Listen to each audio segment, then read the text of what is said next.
Esta tarde vamos a meditar en la palabra del Señor en un texto de la primera carta del apóstol Pablo a los Corintios, capítulo 11, versículo 26. Primera de Corintios, capítulo 11, versículo 26.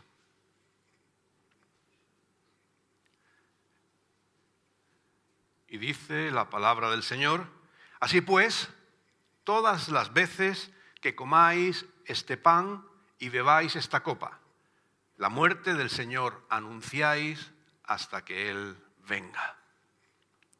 Sé que a alguno le puede sorprender el título del mensaje de esta tarde, porque es un poco chocante, ¿verdad? Anuncio de muerte.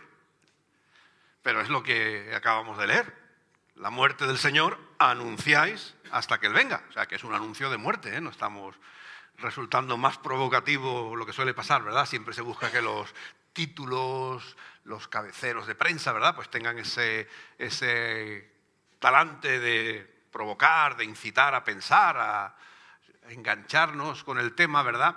Pero aquí es simplemente el texto.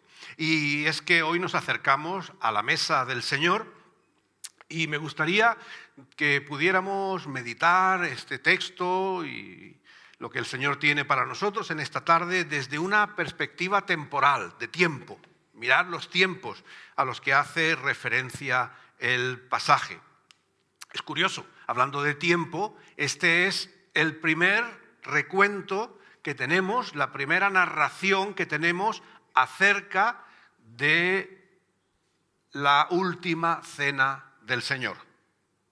Nosotros pensaríamos que primero, ¿quién nos lo cuenta primero? ¿Quién nos cuenta primero que el Señor Jesús tuvo esta cena con sus discípulos? Juan. Podría ser Mateo, es Pablo. Este texto de Corintios es más temprano que cualquiera de los evangelios.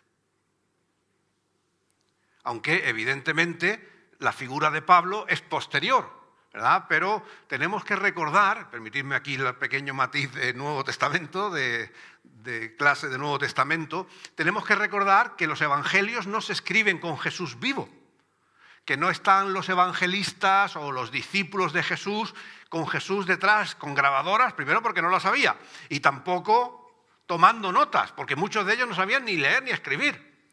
Lo que tenemos primero, ¿qué es? Es la narración oral. La gente cuenta lo que ha oído a Jesús decir. Y eso, pues casi cubre un periodo de casi 20 años en lo que no tenemos casi nada escrito. Va a ser el apóstol Pablo, dentro de los textos bíblicos del Nuevo Testamento, el primero que se ponga a escribir, y los evangelistas van a escribir después. Si miramos las fechas, Pablo puede estar escribiendo esto en los años 50, muy tempranito de los años 50, es decir, 20 años después de que el Señor Jesús hubiera muerto, y va a tardar todavía, como poco, 10 años, Marcos en escribir su evangelio, ¿vale? O sea que si nos hacemos la composición de fechas, tenemos primero la carta a los Corintios antes que Marcos, que fue el primero, antes que Mateo, antes que Lucas y antes que Juan, ¿vale? Lo que pasa que la forma en la que está presentado en el Nuevo Testamento no es por el orden en el que se escribieron, sino para que tengamos una, digamos, secuencia temporal. Y lógicamente empezamos con el Señor Jesús, su nacimiento, ¿verdad? Y después viene la iglesia. En fin, espero que no nos hayamos liado con esto, simplemente para que conozcamos, ¿verdad?, lo curioso de las fechas de los escritos bíblicos. Y aquí tenemos el primer texto que nos habla acerca de esa última cena del Señor, ¿verdad? Y como digo, vamos a mirar y pensar en cuestiones de tiempo a la hora de meditar en ese texto, y lo que está haciendo el apóstol Pablo es, desde el principio, hacer una cuestión temporal. En el versículo 23 dice: yo recibí del Señor antes lo que también os he enseñado ahora. ¿verdad? Entonces Pablo está haciendo una memoria, un recorrido temporal de las enseñanzas que había él primero recibido y que ahora está compartiendo con los discípulos, con los creyentes en Corinto. Es decir, está dando un testimonio de algo que ya ha pasado, pero que sigue siendo relevante en el presente. No es una cuestión ya a olvidar, no es una cuestión, bueno, como ya ha pasado, oye, pues ahí queda atrás, sino que el apóstol Pablo la recupera, la mantiene, la repite, porque tiene importancia en el tiempo presente. Seguimos pensando en tiempo y el apóstol Pablo dice la noche que Jesús fue entregado. Otra vez tenemos, ¿verdad?, una idea de tiempo porque el acontecimiento que se nos relata tiene lugar en esa noche en la que se está celebrando la cena de la Pascua. Es esa noche última porque es la noche en la que Jesús va a ser traicionado y entregado a las autoridades. Y en ese encuentro el Señor Jesús está hablando de su sacrificio inminente, de su cuerpo quebrantado, de su sangre derramada, que los discípulos tendrán que recordar desde ese momento en adelante. Y todo esto, toda esa historia de que Jesús quiera que recuerden su cuerpo quebrantado, que Jesús quiera que recuerden esa sangre derramada en la cruz, está motivada, otra vez la cuestión temporal, por el pasado de sus discípulos. Esos discípulos que, al igual que cada uno de nosotros, somos responsables de la muerte de Jesús en la cruz. No debemos olvidar que Jesús no murió en la cruz por mala suerte, por una fatalidad, que alguien le tomó manía y lo llevó a la cruz. Sabemos que tampoco Jesús murió en la cruz como consecuencia de ninguna mala acción suya. ¿Recordáis la historia de los dos crucificados con Jesús? Uno le dice, sálvate y bájame a mí y tal. Y el otro le dice, ningún mal ha hecho. El propio texto da ese testimonio de que Jesús no está en la cruz por una falta, por una culpa que le sea propia, sino que encontrarnos a Jesús en la cruz, que es lo que representamos con el pan y con el vino, es un acto de amor, es un acto de entrega por nosotros, para que en esa acción de Jesús, en ese amor, nosotros tengamos perdón de nuestros pecados, tengamos el perdón de nuestras faltas. Eso es lo que Jesús está haciendo en la cruz, tomando el lugar que nosotros quizás deberíamos haber tomado por causa de nuestras faltas, por causa de nuestros pecados, pero en su amor Él toma nuestro lugar. Eso es lo que estamos representando, ¿verdad? Y nos damos cuenta de que pasado, presente, futuro, todas estas cuestiones de tiempo están vívidamente representadas a la hora de acercarnos a la mesa del Señor. Pero de manera especial en esta tarde me gustaría que nos centrásemos en un imperativo, en un mandato del Señor que posiblemente sea de los más llamativos que hay en el texto. Porque nosotros cuando miramos a la mesa del Señor, estamos conmemorando sin duda el sacrificio de Jesús por nosotros, pero lo hacemos en positivo. Así tiene que ser, ¿verdad? Porque por medio de su entrega en la cruz nosotros tenemos vida. Por medio de su entrega en la cruz nosotros tenemos salvación. Por medio de su entrega en la cruz hay esperanza de eternidad en nosotros. La mesa del Señor es el recordatorio de la muerte de Cristo, pero para nosotros es vida, para nosotros es esperanza, para nosotros es luz. Busquemos, ¿verdad?, los adjetivos, las metáforas que queremos en positivo de ese acto. Pero si esto es así, si a nosotros lo que nos evoca es vida, ¿cómo es que el Señor deja ese mandato, ese imperativo de que debemos recordar, anunciar su muerte hasta que Él venga? Que ya van 2000 años y aún no ha venido. Y el imperativo, el mandato sigue siendo el mismo. Debemos seguir recordando, anunciando su muerte hasta que Él venga.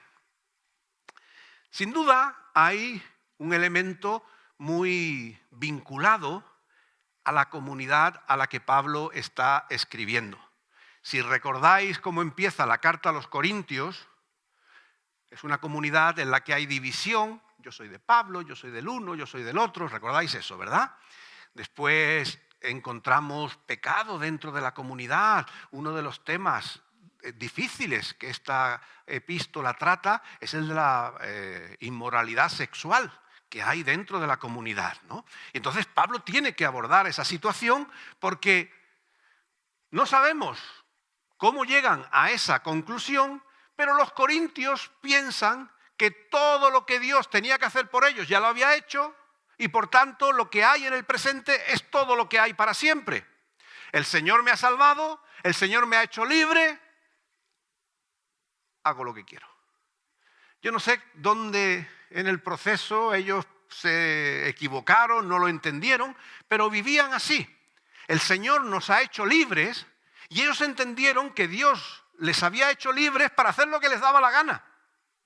Que Dios les había hecho libres para vivir como si no hubiera un mañana. Y entonces, y sobre todo, si recordáis el capítulo 11, ¿verdad?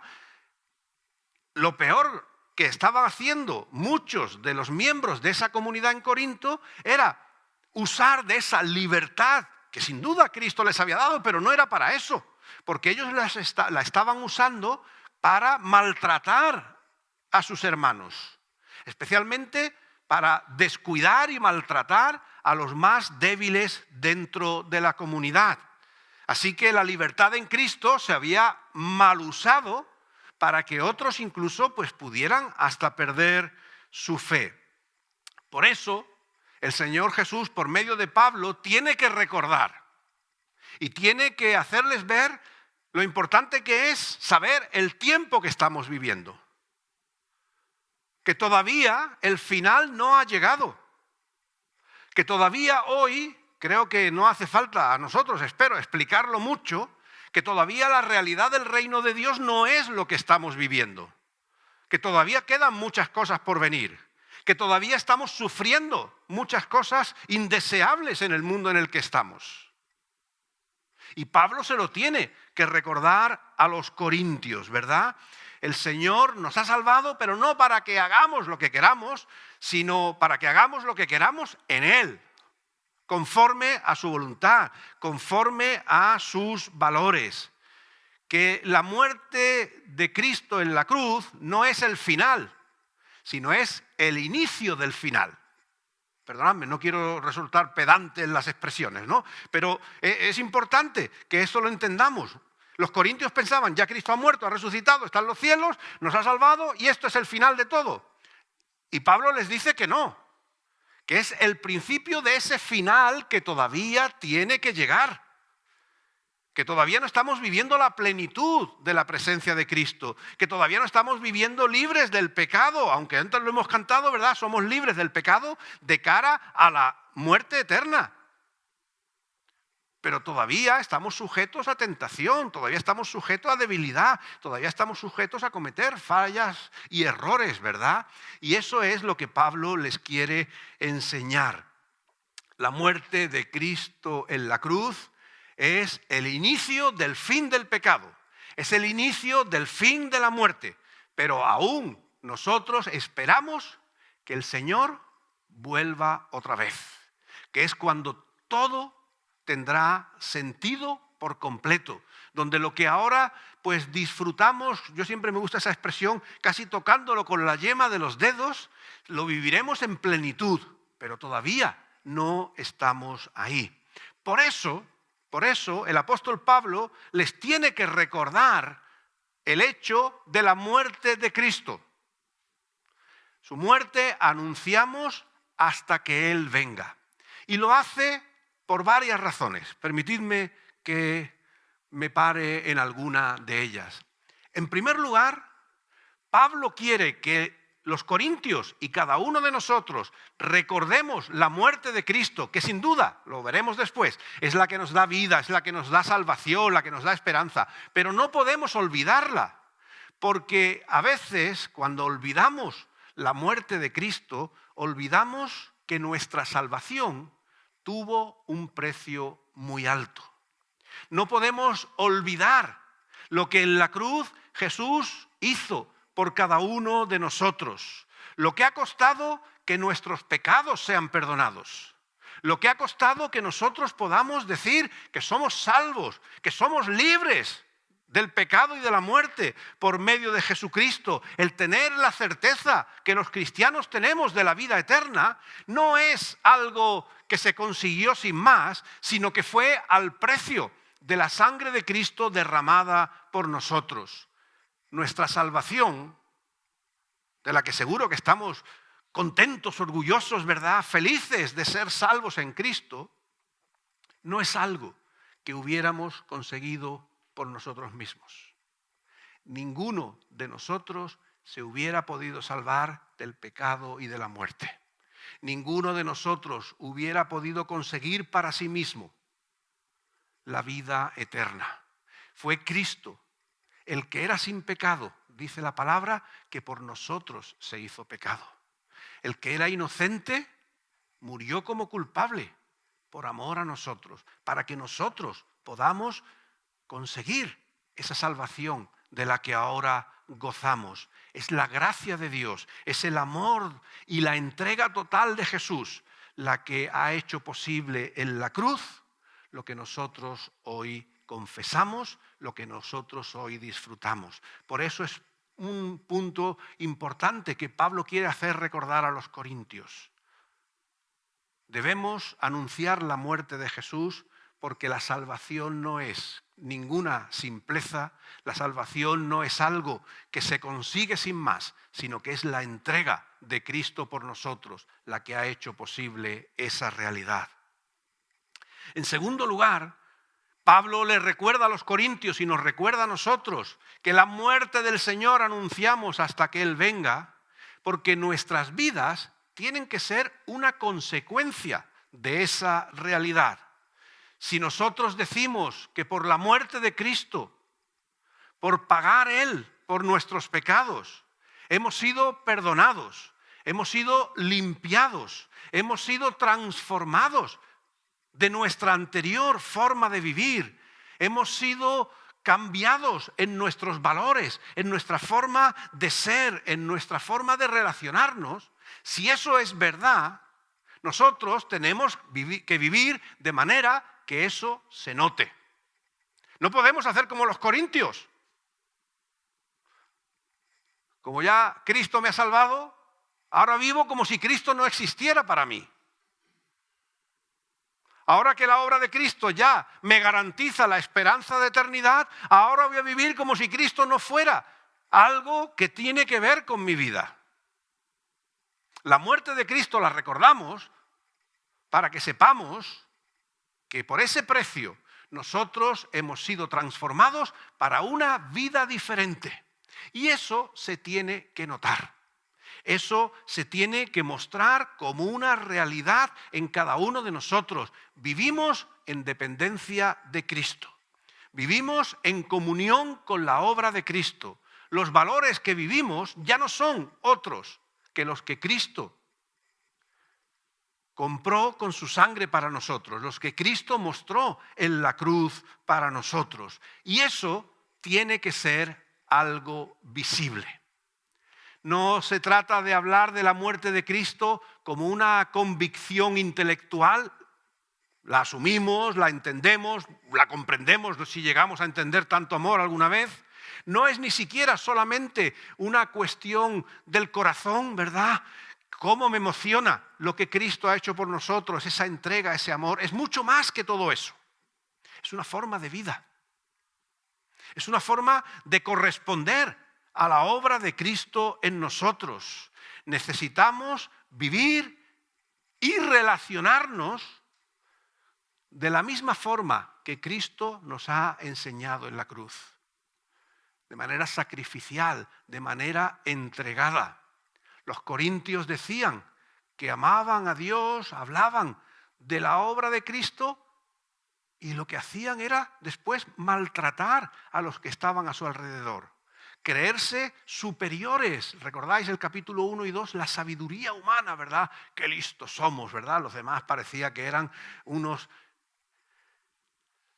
La muerte de Cristo se marca y se hace presente en nuestras vidas, en nuestro testimonio, en nuestra forma de hablar, en nuestra forma de actuar, en nuestra forma de tratarnos. Si no, estamos haciendo de la muerte de Cristo nada. Y en tercer lugar, se nos dice que debemos anunciar la muerte de Cristo. Todas las veces que comemos el pan, que bebemos la copa, la muerte del Señor anunciáis. La expresión puede usarse indistintamente, anunciar en el sentido de proclamar, de compartir, de hacer accesible esa realidad a aquellos que aún no lo conocen. Porque la muerte de Cristo en la cruz nos ha dado salvación y esa salvación nos ha hecho sus discípulos. Nos ha hecho parte de su milicia.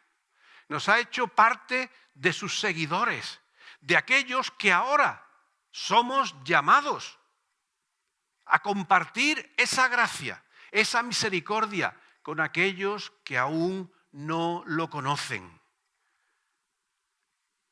Si verdaderamente, y no me cabe duda, la muerte de Cristo nos ha limpiado del pecado y de la muerte, ha transformado nuestra realidad, nuestros valores, también ha transformado nuestro deseo de nuestros egoísmos, de nuestros yoísmos, solo importo yo, solo me importa lo que me pase a mí, y el sacrificio de Cristo en la cruz, abnegado, sin nada que le fuera a Él, sino que lo hizo por nosotros, nos llama a que nosotros vivamos de igual manera pensando en los que están a nuestro alrededor para que puedan conocer la gracia y la misericordia de Dios.